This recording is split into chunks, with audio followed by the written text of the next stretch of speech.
بسم الله الرحمن الرحیم.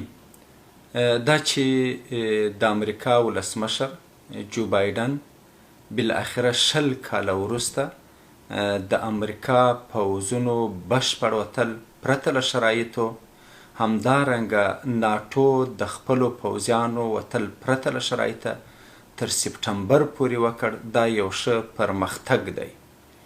ځینې نظرونه، ځینې پوښتنې، ځینې سوالونه پیدا کیږي. غواړم لنډه تبصره په دغه اعلان او د طالبانو امریکا ترمنځ تړون باندې وکړم.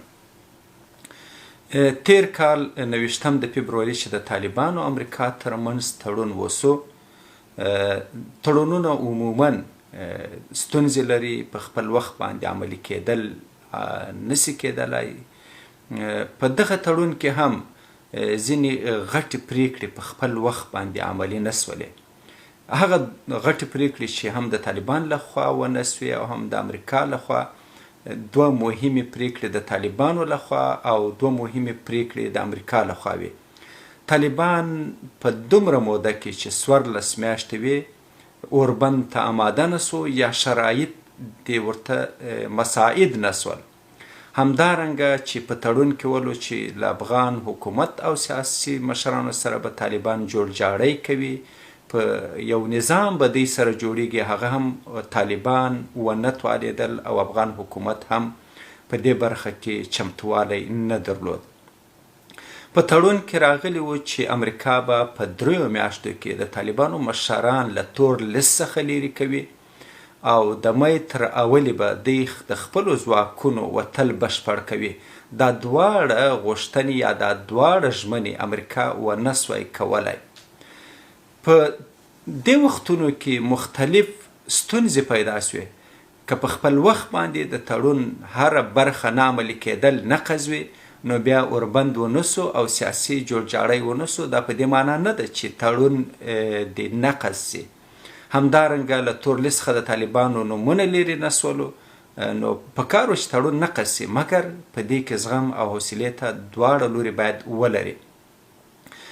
ژمنه سوې وه چې د تړون نه وروسته په 10 ورځو کې به 15,000 طالب مشران، طالب بندیان او 1000 تنه افغان حکومت پوځیان طالبان ورخوشي کوي. خو دا تقریبا تر 6 میاشتو چې بالاخره 2 وروستني بندیان د طالبانو 6 میاشتې وروسته خوشي سولو.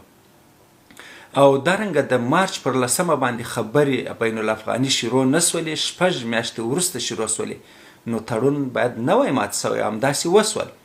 په لویو ښارونو د طالبان لخوا حملې باید نوی سوی او د امریکا لخوا بمبار پر طالبانو نوی سوی، مګر دا دواړه کړنې وسوې. نو تړون باید مات سوی وای، خو دواړو لورو زغم وکړ. همدارنګه د بین الافغاني خبرو له شروع نه وروسته باید 1000 طالب بندیان خوشي سوي وای. دا کار هم ونسو. تړونونه 100% عموما نسی عملي کېدلی. حتی له روسانو سره چې کوم تړون د افغانستان څخه د وتلو سوی او د تړون تر شا ټوله نړۍ ولاړه وله، هغه هم ستونزې لرلې او په خپل وخت باندې کسام روسان ووتلو، مګر هغه وخت حکومت ته یې سلاوي ورکولې او مجاهدین راضي نه ول. له ایران سره د امریکا تړون چې بالاخره په معطل او بد حالت کې ده، د امریکا مجبوریتونه وو چې ناټو او اروپایي هیوادونه، همدارنګه په کور دننه امریکایي جنرالیان او په کانګرس کې ځینې خلک قانع کړي چې د افغانستان څخه پرته له شرطه د وتلو دغسې یو اعلان وکړي چې حساسیتونه په کور دننه دوی ته را پیدا نسي. همدارنګه په 4 میاشتو کې تر سپټمبر پورې د امریکایي پوځیانو د وتلو پرته له شرطه دا یو ښه پریکړه او جو بایدن په ډیر سنجیده ډول باندې څرګندونې وکړلې. که چیرته ټرمپ وای ممکن تړون مات سوی وای، ځکه هغه به له طالبانو غوښتل چې اوربند وکړي او سیاسي جوړجاړی په دغه 14 میاشتو کې وکړي. دا چې نه وي د شوي، نو ټرمپ کېدای سي دغسې پریکړه بیا کړې وای لکه تیر ځل چې خبرې وځنډولې. اوس په کار ده لکه څنګه چې طالبانو وړاندیز کړی و چې 3 میاشتې به په جګړې کې کموالی راولي، خو دوی به امریکایان به په خپل وخت باندې وځي او د طالبانو 1000 بندیان به ورخوشي کېږي او د دوی د مشرانو نومونه به له تور لیست څخه وځي. همهغه طرحه په لیش تعدیل یا لیش بدلون سره امریکایانو ومنله. 4 میاشتې کې به دوی وځي، شرایط یې پرېښولو چې اوربند یې غوښتی و پخوا او سیاسي جوړجاړی له هغوی نه تېر سولو.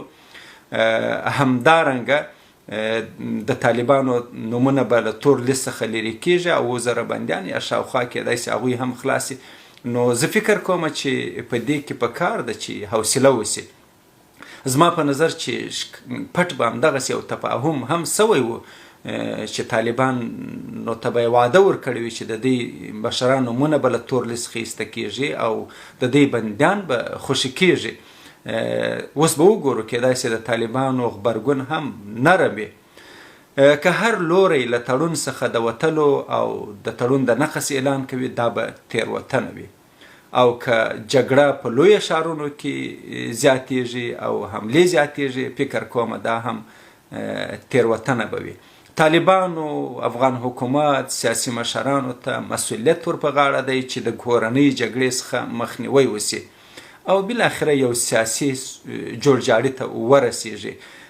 په افغانستان کې سوله وسي، اوربند ته زمینه مساعده سي. امریکا او ناټو ته به اوس سخته وي چې د ځمکې د لارې خپل پوځیان وباسي، ځکه طالبانو ته به هم ګرانه وي چې خپلو نظامي کسانو ته قناعت ورکړي چې په دوی باندې حملې ونه کړي.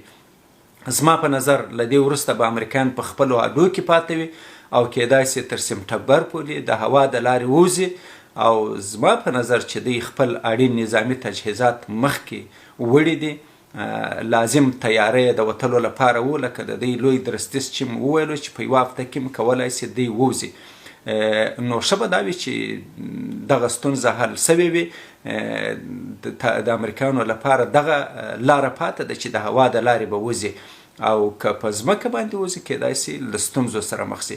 په ټوله کې بیا هم زه وروستی اعلان د افغانانو لپاره ویاړ ګڼم چې بالاخره 20 کاله وروسته امریکا خپله ماتې مني او جو بایدن له هغه کوټې نه د خپلو پوځیانو د وتلو او ماتې اعلان کوي کوم چې بوش 20 کاله وړاندې پر افغانستان باندې د حملې اعلان کړی و او په هغه وخت کې بوش ویلی و چې طالبان به په هیڅ ځای کې موږ ژوندي پرې نږدو، دوی به یا وژل کېږي یا تسلیم کېږي او یا به بندیان کېږي.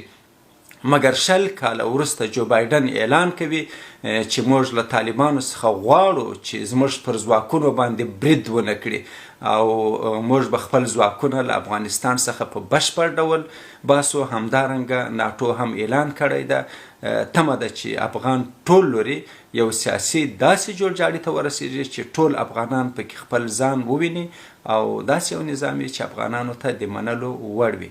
والسلام علیکم ورحمة الله وبرکاته.